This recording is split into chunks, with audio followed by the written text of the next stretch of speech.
Breaking update చూస్తున్నాం. June 1 నుంచి థియేటర్ల బంద్ లేదని ఛాంబర్ సెక్రటరీ ప్రకటించారు. యథావిధిగా చిత్ర ప్రదర్శనలు కొనసాగనున్నాయి. ఆల్ సెక్టార్ల మీటింగ్ తర్వాత అందరూ కలిసి ఈ నిర్ణయం తీసుకోవడం జరిగింది.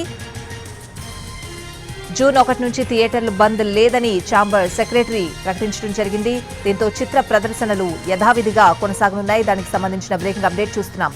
ఆల్ సెక్టార్ల మీటింగ్ తర్వాత అందరూ కలిసి ఈ నిర్ణయం తీసుకున్నారు. జూన్ 1 నుంచి థియేటర్ల బంద్ లేదని ఛాంబర్ సెక్రటరీ ప్రకటించారు. దీంతో చిత్ర ప్రదర్శనలు యథావిధిగా కొనసాగనున్నాయి. ఆల్ సెక్టార్ల మీటింగ్ తర్వాత అందరూ కలిసి ఈ నిర్ణయం తీసుకున్నారు. జూన్ 1 నుంచి థియేటర్ల బంద్ లేదని ప్రకటించారు ఛాంబర్ సెక్రటరీ. దీంతో చిత్ర ప్రదర్శనలు యథావిధిగా కొనసాగనున్నాయి. ఆల్ సెక్టార్ల మీటింగ్ తర్వాత అందరూ కలిసి ఈ నిర్ణయం తీసుకున్నట్లు తెలుస్తోంది. ఇదే అంశానికి సంబంధించిన పూర్తి అప్డేట్స్ అడిగి తెలుసుకుందాం. మా ప్రతినిధి ఫనీ ఉన్నారు. ఫనీ, యథావిధిగా చిత్ర ప్రదర్శనలు కొనసాగబోతున్నాయి అని తెలుస్తోంది. అలాగే త్వరలో అందరికీ ఒక ఆమోదయోగ్యమైన నిర్ణయం తీసుకుంటామని ఛాంబర్ సెక్రటరీ ప్రకటించినట్లు తెలుస్తోంది. అప్డేట్స్ ఏంటి? స్వాతి, ఉదయం 11 గంటల నుంచి కూడా మొత్తం ఆల్ సెక్టర్స్ మీటింగ్ ఇక్కడ జరిగింది. ఛాంబర్ లోని మొత్తం అందరూ కూడా పాల్గొనడం జరిగింది. అగ్ర డిస్ట్రిబ్యూటర్లు కానీ, అగ్ర నిర్మాతలు కానీ, మొత్తం ఎగ్జిబిటర్లు, ఈ మొత్తం అందరూ కూడా ఈ రోజు ఫిలిం ఛాంబర్ లో సమావేశం అవడం జరిగింది. సో వాదోపవాదాల తర్వాత అందరికీ ఆమోద పరంగా ఉండేటట్టు ఒక నిర్ణయం తీసుకున్నాం. ఒక కమిటీ వేద్దాం. ఈ నెల 30వ తారీఖున ఆ కమిటీలో ఎవరెవరు ఉంటారు, 30వ తారీఖున ఆ కమిటీలో ఎవరెవరు ఉంటారు, ఎవరెవరితో ఆ కమిటీ వేయాలనేటువంటి దాని మీద కూడా నిర్ణయం తీసుకొని ఆ కమిటీ కూడా తమ ప్రతిపాదనల్ని యాజ్ ఎర్లీ యాజ్ పాసిబుల్ ఛాంబర్కి అప్పగించేటట్టుగా ప్లాన్ చేస్తామని చెప్పి కూడా వాళ్ళు ఈ రోజు సమావేశంలో నిర్ణయం తీసుకోవడం జరిగింది. సో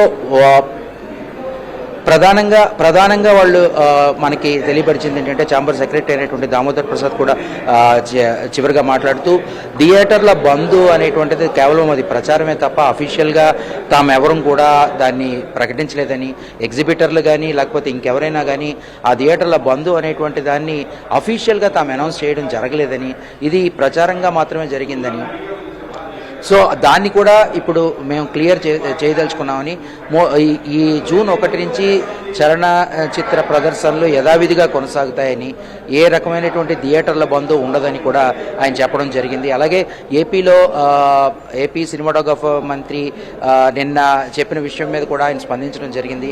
ఇవి మిస్అండర్స్టాండింగ్ తప్ప మరొకటి ఏం కాదు.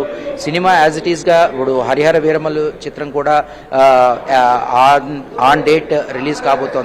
సో ఎటువంటి ప్రాబ్లం లేకుండా ప్రతిదీ కూడా మళ్ళీ యాజ్ ఇట్ ఈస్గా కొనసాగుతాయని, ఈ ప్రతిపాదనలన్నింటినీ తీసుకొని 30వ తారీఖు తర్వాత కమిటీ దీని మీద కూలంకుషంగా చర్చించి డెఫినెట్గా అందరికీ ఆమోదకరమైనటువంటి ప్రతిపాదనలను తమ ముందుకు తెస్తుందని ఆశిస్తున్నామని కూడా దామోదర్ ప్రసాద్ చెప్పడం జరిగింది. Swathi. Right Phani, thanks for the updates.